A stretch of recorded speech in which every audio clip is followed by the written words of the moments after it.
You're listening to Curious Cat, the podcast that examines the shadowy space where science and the supernatural collide.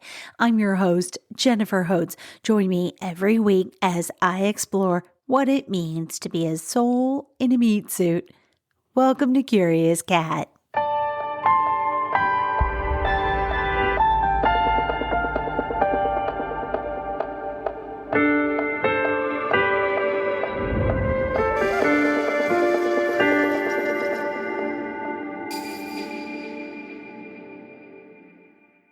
Last week, we set out on the Pacific Crest Trail, trekking up California, reaching Mount Shasta, where a little boy and a grandmother had a strange experience. I shared the Eternal Trail tribute written by a grieving father, and you learned about the best PCT resource out there, Halfway Anywhere. This week, we pick up the trail in Oregon, home to some of the best and worst the PCT has to offer. There are mysteries on this stretch of waterlogged forest, but up first, the story of an adult daughter connecting with her father on the PCT. Let's get into it.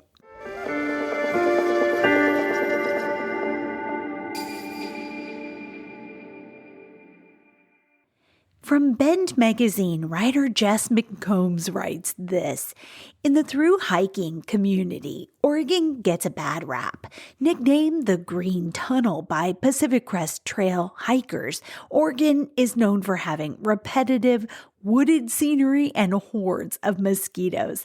The bug problem held true, but the 5 days I spent on the trail were anything but boring. Okay, I've got to interrupt Jess McCombs just for a second. We ended last week with a touching tribute written by a grieving, loving father to his son Trevor, whose last moments were on the PCT. This week, on purpose, I begin with Jess's story, one of a father and a daughter. Back to that article, and a reminder to find the links to it in the show notes to give the author some love in the form of clicks and subscriptions.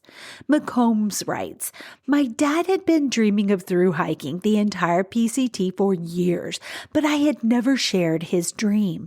I couldn't imagine the appeal of hiking every day for months, of sleeping on the ground, eating freeze-dried food, and going so long without a shower that you can hardly stand your own stench.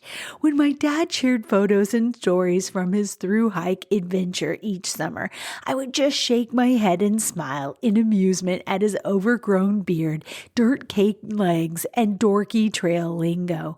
I grew up backpacking in Mount Rainier National Park, and my experience was much closer to glamping than the hardcore expedition that thru hikers undertake.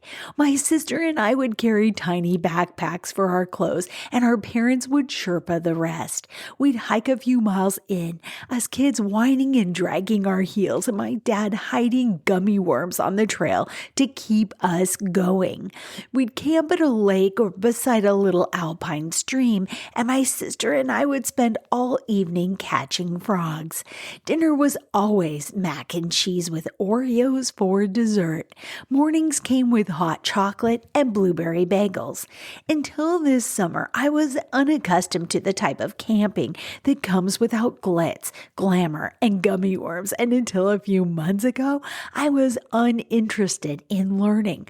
But when my dad asked me to join him on the trail, I hadn't seen him in nearly a year, and I was missing him and the mountains, so I said yes.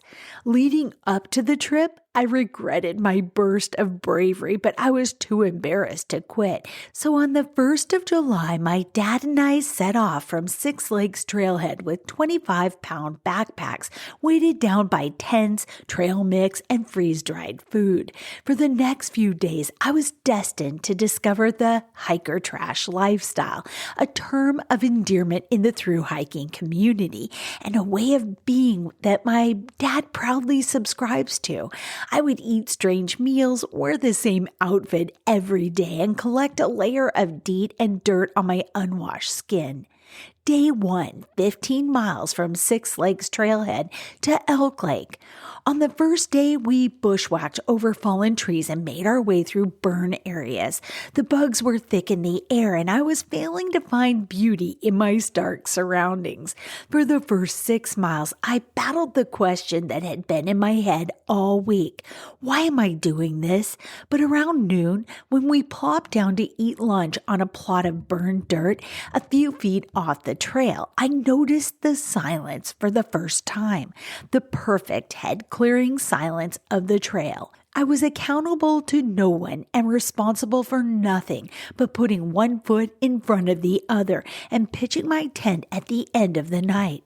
"Don't you love how quiet it is?" my dad said. "These are my favorite moments of through hiking, just sitting in silence and observing things." I nodded and took another bite of my peanut butter and banana chip burrito. Even eating felt simpler on the trail. We stopped hiking when we were hungry and ate when we wanted out of our foodstuff sacks, cramming our mouths with handfuls of trail mix or glopping heaps of peanut butter into tortillas. That day we got to know the green tunnel and the wildlife that comes with it. Mosquitoes. When we stopped to filter water at a small stream crossing the trail, we were ambushed. I had taken off my pack and made myself comfortable on a log when the swarms attacked. Springing up from my seat, I danced around the clearing, pacing and circling just to keep moving. My skin was covered with a thick layer of insect repellent, but my back, bare without my backpack, was vulnerable. In minutes, I was covered in angry red bumps. As I furiously itched my back on a dead tree, I received my official trail name, a tradition used by thru hikers to identify each other and make the hike a little more fun. From then on, I would be Baloo, after the bear from the Jungle Book. I had the song The Bare Necessities stuck in my head for the rest of the trip. We finished hiking that first day with a view of Mount Bachelor as we finally popped out of the trees. After 15 miles on foot, I was cranky, itchy, and tired of walking through burned forest. I spent that evening cowering from the bugs in a full suit of rain gear with a mosquito head net, purchased from REI just days before, draped over my face. By 7 p.m., I was in my tent, staring at the nylon ceiling, feeling pathetic and miserable.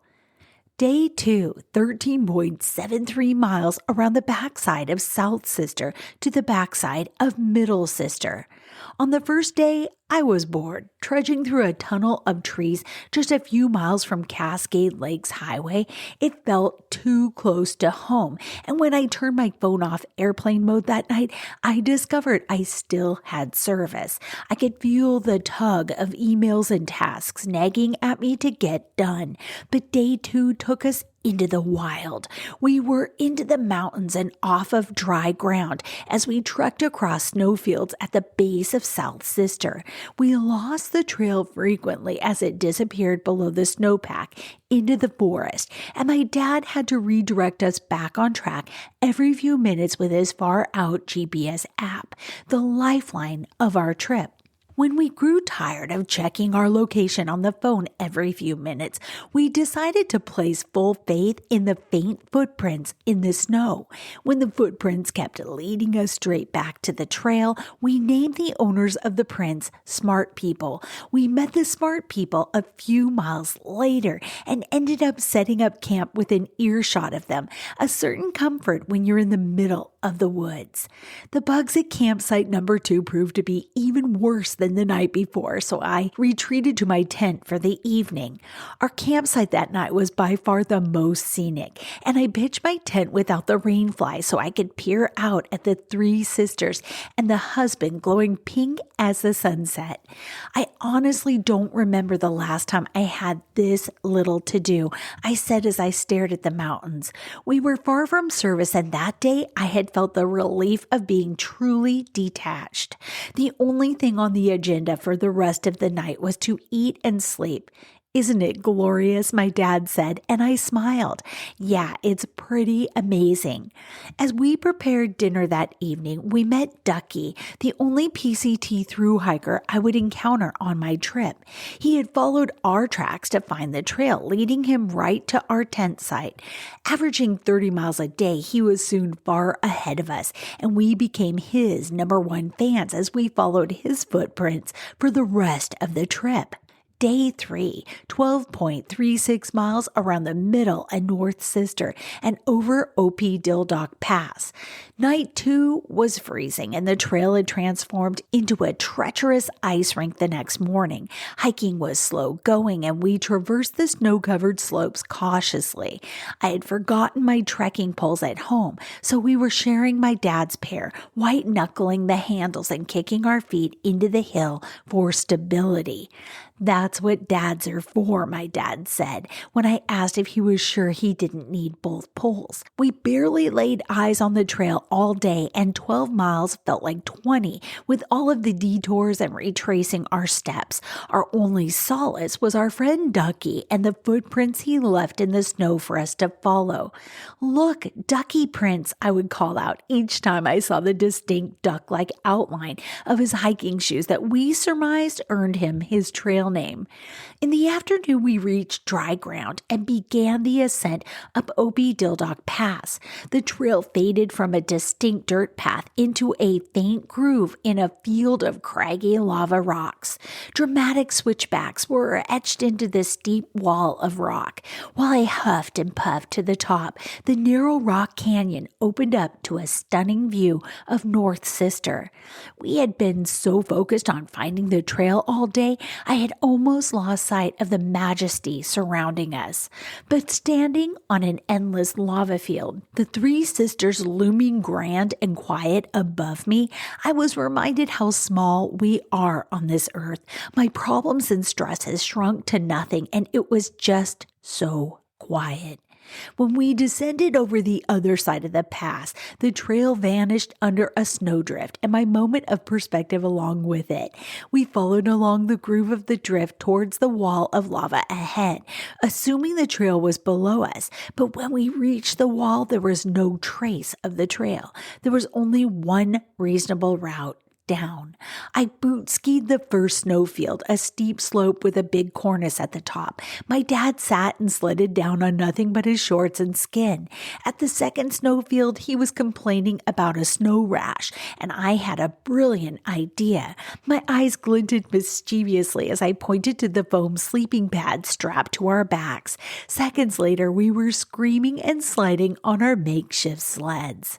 Their hike continued for a few more days, and during that time, father and daughter reconnected. They made fresh memories and they shared stories with one another that they never had before. Father and daughter, nearing the end of their allotted 5 days, they both wanted to forget everything and keep going together.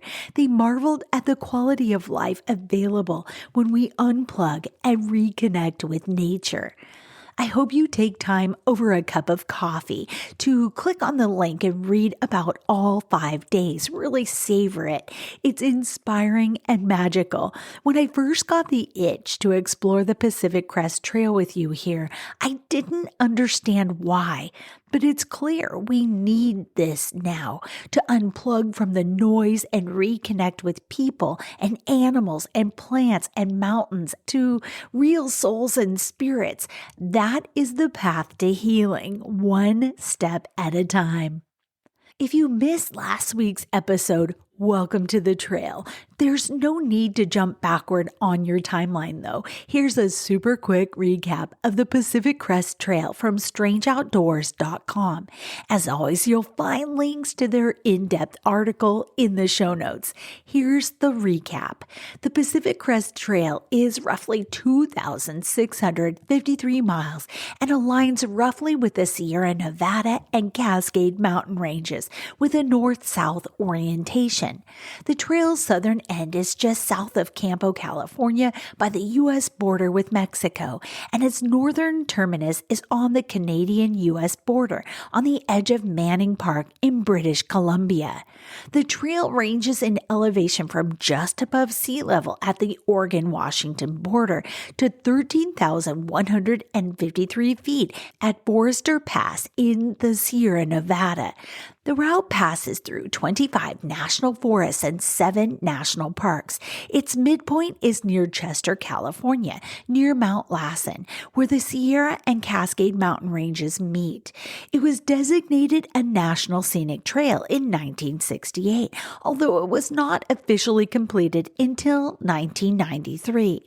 The PCT was conceived by Clinton Churchill Clark in 1932. It received official status under the National Trail System Act of 1968 and is also part of the 6,875-mile Great Western Loop. Last week, I introduced you to halfwayanywhere.com. He's got a Patreon and a website, both aimed at informing hikers, keeping track of pitfalls and places to avoid or to plan for, and conducts a thorough survey of PCT hikers to help educate the public. His work is incredible and has been copied by some of the largest outdoor big hitters out there without any credit given to him. If you want to stick it to the literal man, check out the links to Halfway Anywhere in my show notes and give this guy some love. Oregon isn't all that popular with PCT hikers from what I've gleaned from his surveys, and the general mood is embodied in the following 2024 survey response. Quote, night hiking up to Crater Lake from the Mazama campground so I could catch the sunrise over the lake. I was completely alone and camping wasn't allowed on that trail, so I knew nobody would hear if I cried for help. The sunrise wasn't even that spectacular, not worth the effort, end quote. I have to say, I've always had an unsettled feeling when I've been in southern Oregon on up to the central part of the state. The coastline is gorgeous, but even that, I'm on high alert. I'll cover the wrongs done to the myriad of Native American people in this area over the course of a century and a half in an upcoming episode, but what I wonder is if the land holds these tragedies, almost like seedlings waiting for the right conditions to sprout and grow anew. I don't know. I found some of the accounts of spooky experiences on the PCT from subreddit Pacific Crest Trail. They were responses to the question, just in time for Halloween, what are some of the spookiest things you all have encountered on the PCT? And here are some of the top responses. JPD writes, waking up in the middle of the night to someone standing over my tent with a flashlight asking who was in there. It was SAR looking for someone specific, but dang, they could have had a little more tact to not give me a heart attack, end quote. Then S-Hub jokes, day hikers that smell like soap. A Redditor that since deleted their account said this, nighthawks while camping in the lava near Mount Washington. When they dove, they made a loud grunt sound. It's created by the wind over their wings apparently, but sounds like lava trolls. They are hungry for human flesh, end quote.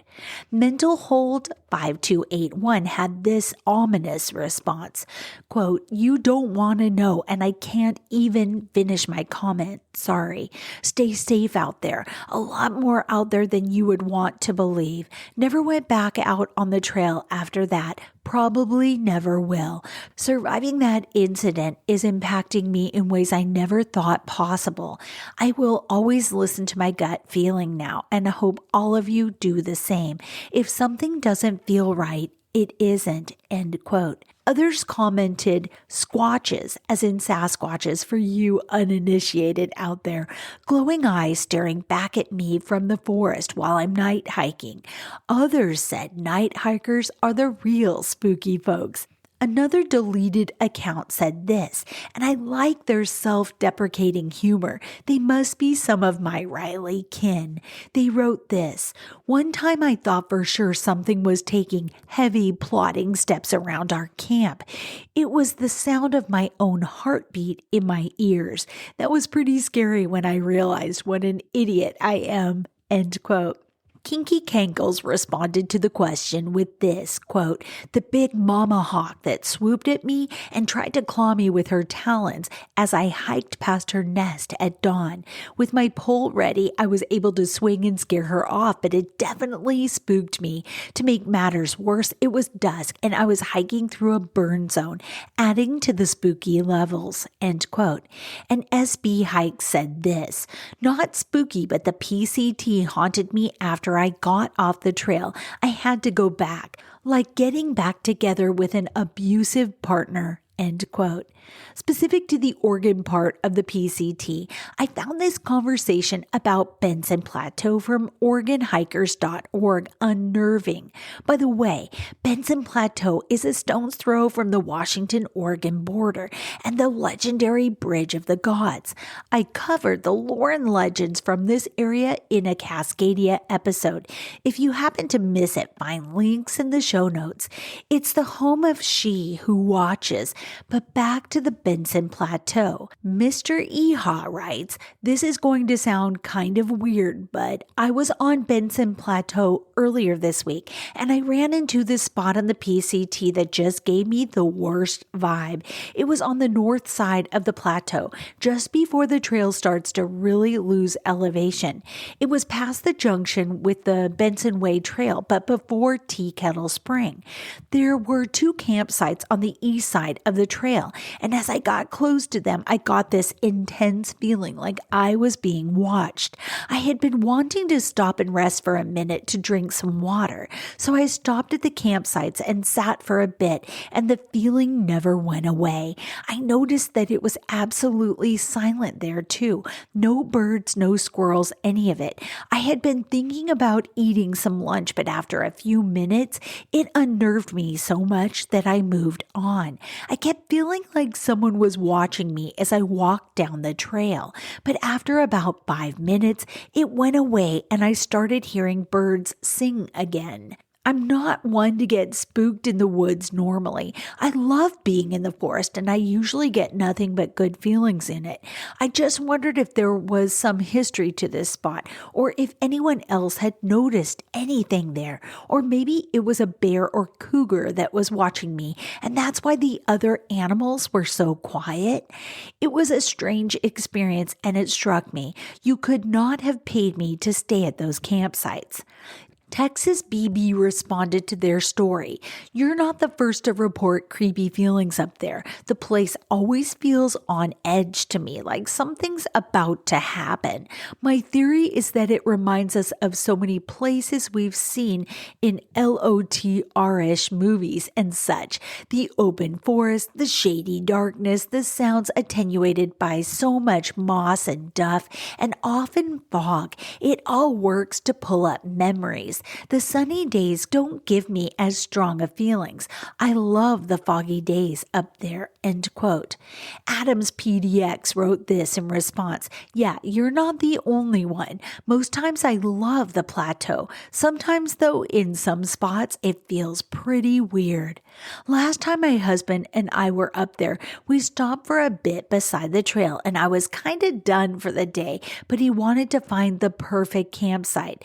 I've unofficially given him the trail name Goldilocks because he's always looking for the just right spot to break, to camp, whatever. So I sat by myself for about half an hour while he wandered around.